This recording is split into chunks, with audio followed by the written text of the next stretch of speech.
Hi guys, I'm Kayong and welcome back to the second session of this Anger Mastery video course. Today we will look at how does anger develop and the causes of anger. I'm sure you've always wondered what actually triggers our mind to make us behave in such a funny way whenever we're angry.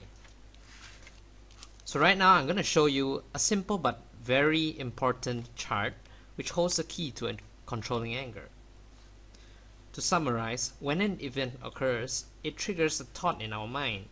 This thought will predict our feelings and behavior. The changes in behavior will reinforce the thought, which further worsens the feelings and the behavior once again. If this goes on, the cycle becomes more and more unhealthy and destructive. So in order to control anger, we have to break this cycle. I'm sure you would like to know how we go by doing that. We'll go into that shortly, but first we have to understand what are the causes of anger. These are the causes of anger. Anger is caused by these four components: the external events, perceptions and thoughts of the events, bodily changes, changes in behavioral patterns. An external event could be your boss scolding you, or maybe getting cut off in traffic, or crazy mother-in-laws. Our perceptions is our own personal evaluation of the severity of an event. For example, you could be filled with hatred for how stuck up your boss is, or you could feel bad for not completing your assignment because you know how important it is to your boss and how you broke his trust. It all depends on how you perceive things. Bodily changes. Bodily changes deals with the physical changes we experience whenever we feel angry.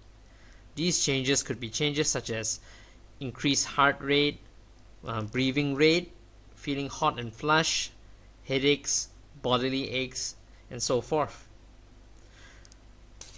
Bodily changes could range from mild to severe, with severe symptoms such as joint, shoulder aches, stomach discomfort, spasms, and increase in blood sugar. Can also cause sleep problems and depression. Our personality also affects the level of anger we feel. Interesting to note that 50% comes from genetic causes, while the other 50% is developed from social environment factors such as influence from friends, TV, and also the household. Remember last session when I said that anger is not our fault? Well, yeah, not entirely our fault. As you know, 50% comes from our genes and 50% comes from everyone else. So we can take comfort in the fact that feeling angry all the time is not entirely our fault. So what's the point of knowing all of this?